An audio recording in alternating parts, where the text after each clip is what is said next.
assinante que está nos assistindo, a mulher, o homem que precisa desse tipo de cirurgia, colher as informações, tanto do profissional como da clínica, não é verdade? Exatamente. É importantíssimo. Eu sempre, assim, que o paciente está um pouco inseguro, eu aconselho, ó, vá ouvir outro colega, vá ouvir outra pessoa, vá ouvir alguém que já fez a cirurgia. Uma maneira boa de você também pesquisar é o site da Sociedade de Cirurgia Plástica. Você bota Sociedade Brasileira de Cirurgia Plástica, já lá aparece o site, você se informa. É importante você ver a formação de cada cirurgião que você quer, vai ver se ele pertence ao quadro da Sociedade Brasileira de Cirurgia Plástica. Isso é importante, porque tem pessoas que se dizem cirurgiões plásticos e não são. Aqui na nossa cidade tem pessoas que fazem lipoaspiração e não são cirurgiões plásticos. Mas as pessoas procuram essas pessoas. E nesse caso, como é que funciona a fiscalização? O CRM está em cima, fiscalizando? Como é que funciona, doutor, essa situação? O CRM não proíbe. O médico ele pode fazer outra coisa. Ele só não pode anunciar. Eu não posso anunciar que eu faço cirurgia cardíaca. Mas se eu tiver algum problema mental e quiser fazer uma cirurgia cardíaca, eu posso me aventurar e fazer. Eu não sou proibido pelo CRM. Hoje existe eu acho que já está havendo uma movimentação para definir essas especialidades. Por exemplo, a cirurgia plástica pode fazer tais cirurgias, a dermatologia pode fazer tais outras, porque o que a gente percebe hoje é a invasão diária.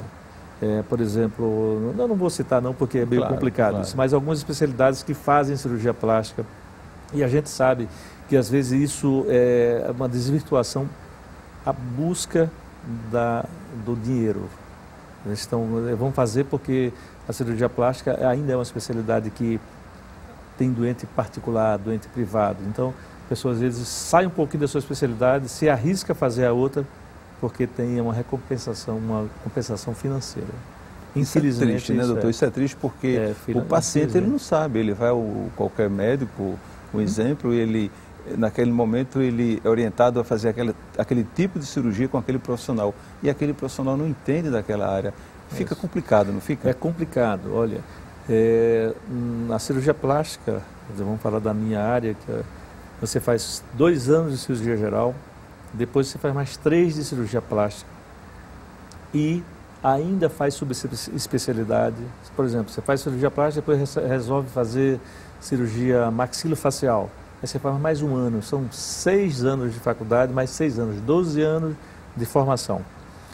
Existem algumas instituições que oferecem curso de cirurgia plástica de 6 meses.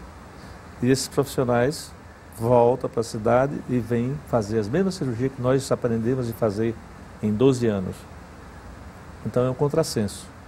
Por isso que eu acho que o Conselho de Medicina, o Conselho Federal, o Conselho Estadual, tem que se mobilizar, tem que se movimentar e definir realmente quem é quem deve fazer determinados tipos de cirurgia.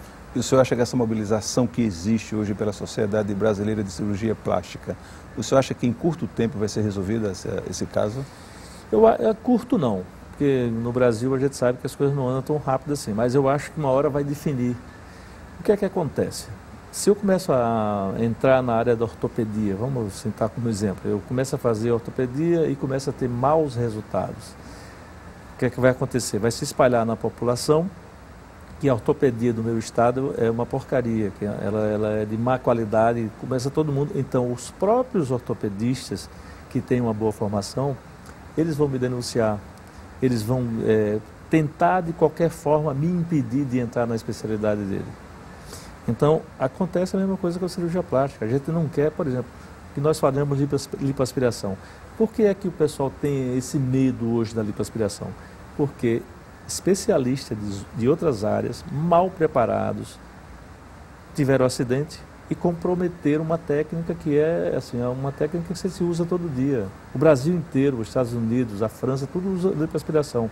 Agora, na hora que você começa a ter muito mau resultado, isso se espalha e a população começa a falar mal da técnica e na verdade não é. O problema é do técnico que usou.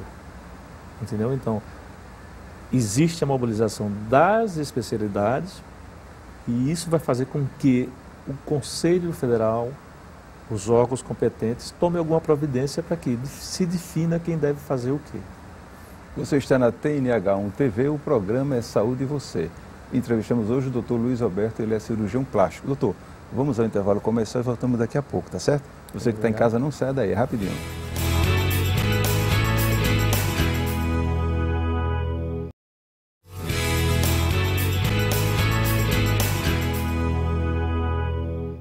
De volta aqui na sua TNH1 TV com o programa Saúde e Você. Hoje o nosso entrevistado é o cirurgião plástico Dr. Luiz Alberto. Dr. Luiz Alberto, orelha de abano, né? Uma coisa comum. A correção é de 100% nesse caso? Pelo menos é para ser. A orelha de abano é uma patologia congênita, a criança já nasce com o problema e tem um caráter hereditário muito forte. Você sempre procura e você vai ver que na família você vai encontrar ou o pai, ou uma avó, a mãe mesmo. E é uma cirurgia que é feita para ser uma cirurgia única. E você consegue resolver a maioria dos casos, porque existe assim uma diferença. Orelha e abano é uma coisa. E tem outras deformidades auriculares que às vezes é confundida. Essas, quando são mais complexas, às vezes requerem mais de um tempo cirúrgico. Mas elas são corrigidas assim definitivamente. Doutor, uma coisa que o senhor falou, eu acho que o assinante deve ter ficado muito preocupado. Tem médicos fazendo cirurgia plástica sem estar habilitado. Isso realmente é um caso grave. Eu lhe pergunto, como o assinante que está em casa nos assistindo, ele pode escolher o seu cirurgião plástico? Como ele tem essa informação? Essa informação você recebe com muita facilidade no site da Sociedade Brasileira de Cirurgia Plástica. Coloca a Sociedade Brasileira de Cirurgia Plástica no seu computador, vai aparecer o site e você vai ver a lista de cirurgiões plásticos que pertencem à Sociedade Brasileira de Cirurgia Plástica. A outra forma, como eu falei, você pode perguntar, você não vai só para um cirurgião plástico, você pode fazer uma pesquisa. Quando você vai comprar um carro, você anda em todas as concessionárias para ver o que você acha melhor, qual é que você vai se sentir mais seguro. Você pode se aconselhar também com médicos da sua família, ou médico seu conhecido, e pode ser aconselhado também por pacientes. Só que tem que ter um cuidado. A avaliação do paciente, a quem você está perguntando, é uma avaliação que ele faz dele mesmo. Então, se ele teve um bom resultado, é lógico que ele vai falar sempre bem desse médico. Se ele teve um resultado mais ou menos, ele vai dar informação a que ele quiser, ou então até indicar outro profissional para você. Mas eu acho que a melhor forma é essa, ou pergunta a outro médico, ou vai direto na Sociedade de Cirurgia Plástica. Doutor, é comum, isso acontece no dia a dia do senhor, por exemplo, o senhor deixa os seus pacientes informados dos riscos que ele está envolvido durante a cirurgia? Existe um protocolo que foi elaborado pela Sociedade Brasileira de Cirurgia Plástica junto com o Conselho Federal de Medicina. Esse protocolo nada mais é do que um guia para que você não se perca, você não esqueça de informar. É um formulário que vem dando passo a passo todo tipo de informação que você deve passar para o paciente. E outra coisa, é muito interessante que o paciente também pergunte a você, porque alguma coisa você pode esquecer, você pode deixar de informar. E a pior coisa é o paciente depois lhe perguntar, doutor, eu não sabia que isso ia acontecer, eu não sabia que ia ser assim. Então o ideal é que na primeira consulta, nessa conversa pré-operatória, você force essa conversa, esse diálogo. Quanto mais informação você der para o paciente, mais ele vai ter segurança em você e menos problemas você vai ter no futuro. Agora, aquela mulher chega no seu consultório ou no consultório de qualquer cirurgião plástico, ela quer beleza, ela quer que as coisas funcionem normalmente. É decisivo nesse momento o paciente decidir o que vai fazer ou o cirurgião deve opinar também? O cirurgião ele tem que dizer o que é possível. A gente tem que ouvir muito o paciente. Mas tem muita coisa que o paciente nos pede que não é possível ser realizado. A outra coisa importantíssima você não pode prometer ao paciente. O que mais o Conselho Federal nos recomenda, os livros de ética médica nos recomendam, não faça promessa para o paciente. A medicina é uma profissão de meio. A cirurgia plástica, até certo tempo, foi classificada como especialidade de fim, de resultado. Isso não é interessante, você prometer para o paciente. Você tem que dizer para ele o que é possível o que você vai fazer o melhor para ele, mas você não pode fazer promessa de resultado. A decisão da técnica é sempre do cirurgião, mas você tem que ouvir o paciente. O paciente vai dizer, doutor, eu quero a minha mama com 500 ml. E você então vai convencer ele de não fazer essa cirurgia de 500 ml. Vamos aconselhar a fazer uma cirurgia que deixe a mama proporcional ao seu corpo. Porque senão, pode ser até que ela fique satisfeita, que ela goste daquela mama enorme. Mas ela está carregando um estigma que para mim chega a ser uma sequela que vai refletir na sua competência para o resto da sua vida. Então eu acho que a gente tem que ter em mente que nós somos responsáveis por aquele paciente. Na hora que você pratica a cirurgia, você é responsável por esse procedimento para o resto da vida. E como o paciente deve planejar uma cirurgia plástica? Qual o conselho que o senhor dá para aquele paciente? Primeiro é aquela coisa que nós falamos, a escolha do profissional, primeira coisa. Depois, escolher uma época que ele possa cumprir todas as recomendações que forem dadas para o pós-operatório. É muito comum o paciente fazer uma cirurgia e na semana seguinte perguntar, doutor, eu posso dirigir, eu posso ir para a praia, eu posso levar sol? Então, ela tem que pensar direitinho nisso. Na hora que ela fez a cirurgia, que ela se planejou para a cirurgia, ela tem que se planejar para obedecer os passos do pós-operatório. O planejamento é feito da seguinte maneira, às vezes o paciente quer operar o corpo inteiro e não é possível, o risco aumenta muito. Então você tem que escolher alguma coisa e isso o seu cirurgião vai ter assim, a capacidade de lhe aconselhar. O que é que lhe incomoda mais agora? Não, me incomoda mais o meu abdômen. Então vamos começar por ele. Vamos fazer o abdômen e uma lipoaspiração complementar. O planejamento se faz a partir daí. Daqui a 6 meses a gente faz novos exames, uma avaliação mais rigorosa. Se você estiver bem, a gente vai fazer o que você quer mais um passo. Já houve tempo que se fazia cirurgias enormes. Cirurgia de mama, abdômen, mais fácil. Uma cirurgia que demorava 9, 10 horas. Hoje a gente não faz mais isso. A própria sociedade recomenda que as cirurgias elas têm que ser feitas assim um tempo determinado não é assim muito bom porque você não pode correr contra esse tempo. Mas recomenda, cirurgia de 4 a 6 horas é um limite bem razoável para você parar um procedimento. Uma coisa que eu admiro na sua área, doutor, é que o senhor trabalha com a beleza, né? Tanto do homem como da mulher. E também o senhor trabalha com a autoestima das pessoas. Como é que o senhor se sente em devolver a autoestima daquelas pessoas? Isso é a coisa mais gratificante da nossa área. Não só se falando em beleza, mas quando a gente fala também na cirurgia reparadora. Quando você pega, por exemplo, um paciente que fez uma cirurgia de mama, que foi mutilada pela ressecção da sua mama. Então, quando você vê aquela paciente recuperada, reconstruída, e ela adquiriu sua autoestima, voltou ao convívio social, você consegue trazer essa paciente de volta para a família, para os seus amigos, a satisfação é muito grande. E isso às vezes assim, você nem expressa, mas é muito íntimo. Ela representa mais para a gente do que assim, uma cirurgia estética. Eu pelo menos penso assim. Eu acho muito bacana o meu resultado, quando a paciente diz, fiquei muito nova, fiquei bonita, é muito bacana. Mas quando você pega uma paciente que foi mutilada e você devolve a ela essa autoestima, é mais gratificante. Agora, doutor, Alagoas, estamos preparados para qualquer tipo de cirurgia plástica, doutor?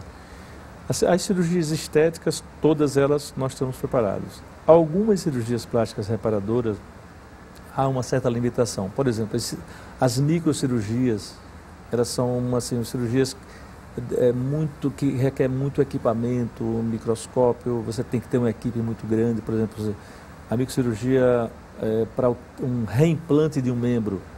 Para você ter isso, você teria que ter uma equipe de plantão, uma equipe com equipamento sofisticadíssimo, que são microscópios, fios finíssimos, que você só vê ao microscópio, e isso realmente ainda não existe aqui.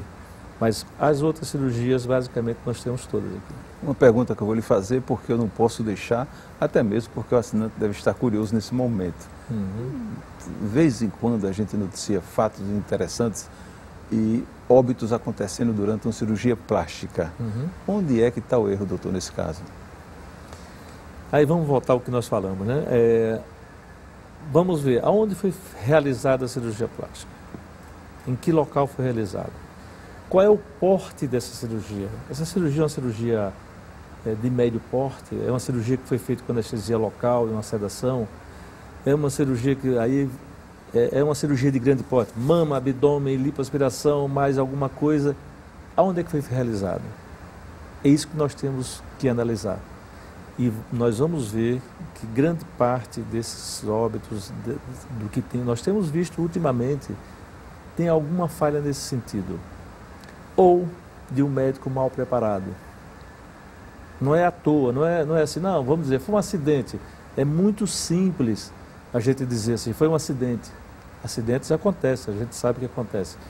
Mas se você for pesquisar, você vai encontrar alguma falha nesse, assim, na trajetória desse paciente.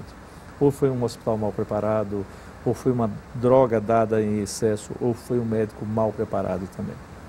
É importante, no momento da consulta, antes da realização da cirurgia, o paciente não omitir nada para o cirurgião.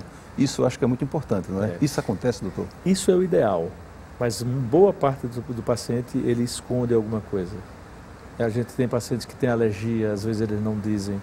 Eles deviam dizer, porque isso aí é uma autoproteção. Se ele disser que tem alergia, a gente vai tomar as medidas para que, se ele tiver uma alergia, a gente tenha a medicação, o antídoto. Tem o antialérgico, tem o corticoide. E tem paciente que esconde. Tem paciente que já fizeram outra cirurgia e passaram por um problema respiratório ou até parada cardíaca e recuperaram. Eles omitem isso. Eles ficam com medo que o cirurgião diga assim, então não lhe opero. A questão não é essa, a questão é, se você passa isso para a gente vai tomar mais cuidado com você, com o paciente. Mas acontece, eu já presenciei pacientes que omitiram muita coisa com medo que eu contraindicasse a cirurgia. Antes de uma cirurgia de grande porte, como o senhor acaba de falar, uma cirurgia plástica, todas elas são de grande porte. E outra coisa, cirurgia sempre tem um risco. Quais são os exames necessários para a realização de uma cirurgia plástica nesse caso? Vamos falar da rotina. Em alguns casos você pede até outros exames, mas basicamente a primeira coisa, pede todos os exames de sangue, não é exame de sangue só, hemograma, coagulograma, pede a dosagem de glicose, sódio, potássio, porque isso tudo tem implicação também na anestesia, no equilíbrio dos eletrólitos, para ver como é que se comporta o coração do paciente e tudo mais. Depois você pede o eletrocardiograma. Esse eletrocardiograma é o início. Se houver alguma coisa mais nesse eletro, alguma alteração, o próprio cardiologista vai solicitar um ecocardiograma, um teste ergométrico, e ele vai evoluindo até esclarecer qual é o problema do paciente e dizer se ele está apto ou não para a cirurgia. Antigamente era assim, pedia um eletro, que às vezes nem era o cardiologista que fazia, era o técnico, mandava aquele eletro para a gente e a gente entregava para o anestesista. Hoje eu peço eletrocardiograma, eu só não, eu estou falando isso, mas são a maioria dos cirurgiões. Eletrocardiograma, avaliação do cardiologista e risco cirúrgico. Porque, basicamente, com isso aí a gente está sugerindo ao cardiologista que ele pesquise mais e vá até o ponto que ele ache que o paciente não vai ter problema. Doutor Luiz Alberto, estamos chegando ao final do programa. Eu acho que foi um programa esclarecedor para a população alagoana, o assinante da NET, inclusive. E eu queria que no final do programa você deixasse uma mensagem para aquela mulher ou para aquele homem que queira procurar um cirurgião plástico. O que ele deve fazer para chegar a esse ponto e também manter a sua boa forma. Fica à vontade. É importante o esclarecimento, né? É você saber quem é que você está escolhendo. Você tem que saber a qualificação desse profissional. Você tem que ter referência. Aqui em Maceió é até mais fácil, porque aqui é uma cidade ainda que todo mundo se conhece. Você vai em qualquer hospital, qualquer médico pode dar informação sobre os outros, porque nós nos conhecemos aqui. Essa coisa que eu sugeri de você procurar na sociedade é porque você vai ficar mais respaldado. Quando o cirurgião disser para você, começar a fazer promessa, você vai ficar linda, essa sua cirurgia você vai entrar de manhã, 2 horas depois você sai. Quando começar, você começa a desconfiar, porque não é por aí. A lipoaspiração você faz e vai embora para casa. Não é por aí. A lipoaspiração é uma cirurgia. Ela só não tem corte grande, mas é uma cirurgia como qualquer outra. Então a mensagem que eu passo é que tenha cuidado, na hora de escolher, pesquise, não queira fazer a coisa em cima da hora, decidir hoje fazer sua cirurgia amanhã, porque você fazendo isso, você está aumentando os riscos da cirurgia. Quando a gente recomenda, procure um cardiologista, procure um bom cirurgião, o anestesista é importantíssimo, a gente não está tirando o risco, a gente está diminuindo os riscos, porque não existe risco, nada, tudo na vida tem risco. A gente só está fazendo com que diminua os riscos. Muito obrigado, doutor. Muito obrigado mesmo pelos esclarecimentos. Muito obrigado a você, assinante. Você segue agora com a programação da TNH1 TV e até o próximo programa.